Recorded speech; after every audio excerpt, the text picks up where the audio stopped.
Come on, you can do it. Put it right side up. Just You can so do doesn't it. You spill got on this. All right, bro. I can't do it. Here. All right. I can't grip the.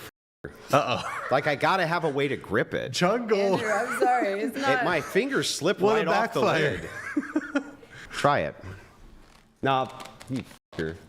That was bullshit. Bullshit. All right, so in this video, we have Andrew Wilson, who's like a red pill manosphere guy, who's mostly known for his appearances on the Whatever podcast, which is like a fresh and fit knockoff. You know, they have some real high-level conversations on there. How would you feel if you didn't eat breakfast this morning? Me? Yeah. I didn't. Yeah. How What would do you mean? How would you feel if you didn't eat breakfast this morning? How I feel right now because I didn't eat breakfast this morning. Okay. Yeah. Thank you. Spelled weird correctly. You were wrong. No, he didn't. Pico, you I are more before E ghetto except than the guy after- with the white And not beater. for weird. It's an Your fake exception in the virtue, English try language. to make It's W-E-I? things Don't Yes. convince It's anyone. weird? You are toxic. Really? I promise you. Are you sure? I promise you. Are you, Dennis are you Nedley sure? donated $30. Are you positive? Holy shit. How come it sounded It's like true. weird? And Andrew's also the guy that caused Wes Watson to throw a temper tantrum at that Fresh and Fit event, which was pretty much the start of Wes's downward spiral. So Andrew defeated Wes, but then almost exactly a year later, Andrew was defeated by a jar of pickles. So, you know, Wes is probably thinking this is the funniest thing ever. You got 10-inch arms and tits. Men don't have tits. Having tits and 10-inch arms is what a man is, you guys. Let's let him Please get his, don't listen to that. Wes, let's let him get his thing out and then... Tits. We can have different opinions. Yeah. Titties. Anyway, back to where I was at. Boobs. So there's never a dull moment in the manosphere. Like right when you think they have a new alpha to parade around, they decide to break out a pickle jar, which is a risky move. Andrew knew it too. After the girl tried and she couldn't do it, she slides it over to him and it startles him a little bit. You know, the poor guy already looks intimidated. And then he's like, wait, I'm supposed to open it? You know, he already sounds worried. And when the host says yes, he's like, oh, geez. So opening a pickle jar, it's a scary task, even for the most masculine men out there. Oh my God. I guess, yeah, Andrew, go ahead. I'm supposed to open the pickle jar? It's like a, yeah. Oh, jeez. I do. This seems a little immature. No.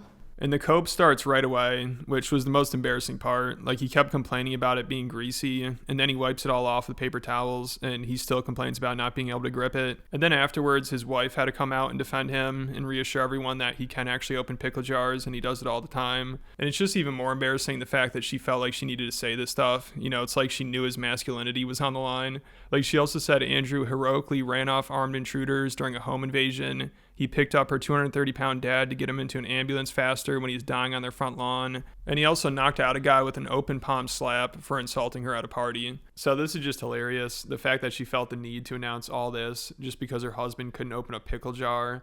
So he must have the most fragile ego ever. And also, he always talks about how he has complete authority over his wife and she does everything he says. So I don't know if he told her to say this or she just felt the need to say it, but either way, it's just humiliating. I mean, his wife is getting even more defensive than him. You know, he needs to get her under control. Like, to have your wife tweeting about how you can open a pickle jar and how you've done all these masculine things is just kind of sad, and it shows this must have really been affecting them. I mean, she just kept tweeting about this, and she also compared him to Tom Brady at one point and said it's like if Tom Brady were winning Super Bowls and on the way out of the stadium he tripped, and then people are like, see, that proves you're not actually a good quarterback after all. So the cope is just out of control here. It's all fucking It's just slick now. It's a little, See, it little fun. is. I gotta grip it. Uh-oh, Andrew. If you can't open it either. Well, your hand greased the whole top of it. My hand are fine. Here, high five. It My shoes literally- are slow. It's look, feel it. Isn't that greasy? It was like that already. Oh my God. No, you're it ridiculous. wasn't. You greased the top. Use Oh your my shirt. Jesus, Use your Andrew. shirt, If you can't. Uh-oh. Back. Grab me a paper towel so I can dry the top of it off. Okay, once the top is dry, if you still But do can't we get it now out. need to allow her another opportunity with the Yeah, with give her the towel? paper towel so Give her that. the No, paper I think towel. you should do it, Andrew. You're the big, strong man. There you go. Come on. Here, just I'm going to gotta let make some sure I chats Ungreased. come through. We got some Red chats Fox while they're working on donated that. Red $200. Fox, thank you. Deontology prioritizes intent. Red Fox, thank you for that. Appreciate it.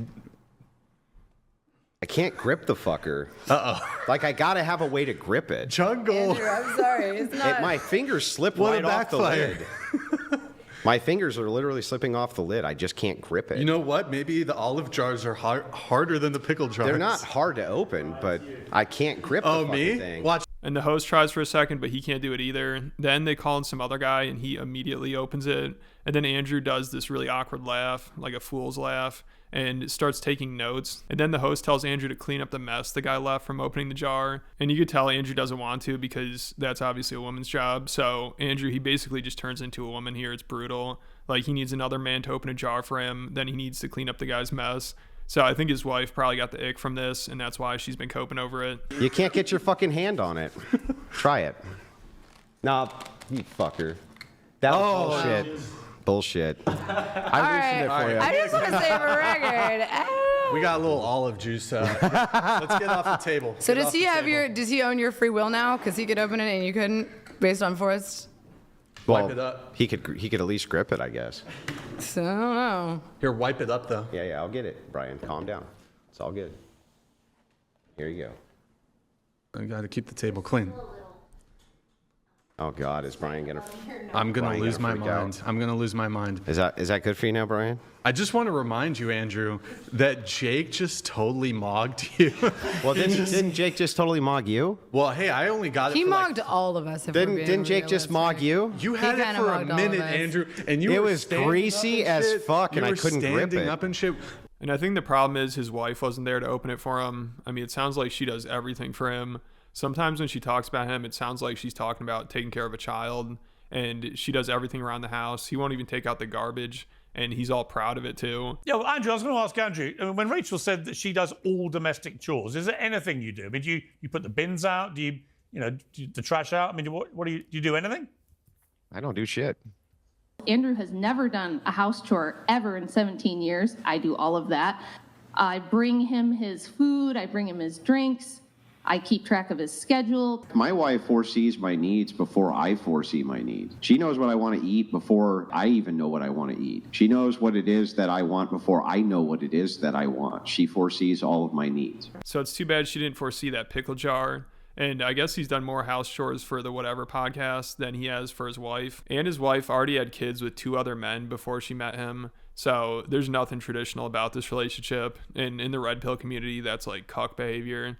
But these people are huge hypocrites. Like, also Andrew, he always talks about how important it is for men to be masculine, strong, and stoic, and in control of their emotions, which isn't a bad message, but you got to practice what you preach. I mean, there's nothing stoic about this guy. Like, you put a pickle jar in front of him, and he nearly has a panic attack. Like, you can't get pissed, blame everybody else, and come up with all these excuses when you can't open a jar, and then talk about how men need to stay composed and in control of their emotions. I would not want to be that guy, that person who just cannot control their internal emotions. That we live in a carnal world full of warring tribes who are always killing each other. And that's part of the human condition. You can't afford to have your men losing control to emotion. Fingers slip right off the lid.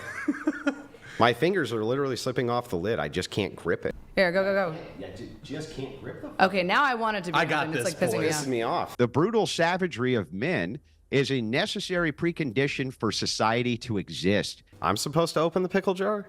Yeah. Oh, jeez. It's just too fucking greasy. And I think he just might be too greasy. And it's funny, he's always talking about the savagery of men in war and apocalyptic situations. Like, he'd be such an advantage to have on your side. You know, he once tweeted, if you want to survive an apocalyptic situation, your biggest advantage would be to exclude all females from your group or survival cell. Modern women would be completely dependent, and for most practical applications, totally useless. And he says this like he wouldn't be totally useless and excluded. I mean, I don't know what he brings to the table. It seems like he'd mostly be a liability. You know, he's in bad shape. He probably would struggle to run a mile. He also gets easily flustered and blames everyone else whenever there's a little bit of pressure on him. So who would trust him to go to battle with them? He's also too dependent on his wife. You know, she does everything for him. And he's dependent on cigarettes. You know, if he couldn't get a pack of cigarettes, he'd probably lose his mind. I don't think he'd be able to do anything. Like, this guy, I think he smokes probably 2 packs a day. In every podcast, he's just sucking them down, and he always needs to take a smoke break. If you don't want to get into the morality, can you say, you said it's healthy masculinity is expansive. Andrew's got to take a little smoke break here. Yeah, no, exactly. no. All right. And I'm I good. feel I'm going to like- go off and smoke. And I feel like the whole argument. God, you keep changing your position. I'm I'm going to not have changing. a smoke while Brian lets All chat right. in. Fucking it's like a tube of toothpaste, dude. You conceded the debate. No, I did not concede the debate, Andrew. You're just walking away because you're mad. Well, I'm going to go have a smoke like I do every time I do a debate. And I actually saw they both did end up redeeming themselves later in that podcast. They brought out a jar for each of them, a pickle jar, because apparently the last one was really an olive jar, so it was different. That doesn't count. And Andrew eventually does open it, but the girl does it much quicker. And she's like, I'm not going to be able to do this. I don't think I'll be able to do it. And it looks like she's barely trying, but she manages to do it, and she doesn't even complain at all. But Andrew, he struggles again and starts complaining about not being able to grip it, even after she opens hers. So clearly that's not a problem. And this dude just loves to complain and come up with excuses and can't just accept that maybe he has no grip strength. I mean, if he were just more humble and honest about it, it wouldn't be that big of a deal. But it clearly means so much to him, and I'm sure his whole career was flashing before his eyes right here. Like, before he opens it, the host is like, oh no. Like, you could tell he's starting to cringe. All right, let's see. Dude on the table if you can. Oh, shit! Wait, put it on the table, put it on the table. Oh. Uh-oh. Oh, I got myself. Oh, no. There we go. Okay. Just gotta be able wow. to grip You the fucking thing. you undersold yourself a little bit. You undersold Okay. yourself. That wasn't that hard. All right. And if he could have just laughed at himself here, this wouldn't have been as cringy. But it's so funny, he's all serious and still complaining about it after he opens it. But she just like, yeah, it wasn't that hard. But, I mean, apparently for Andrew it was. But he was able to do it. I'll give him credit for that. He can actually open a pickle jar, so he is a masculine man.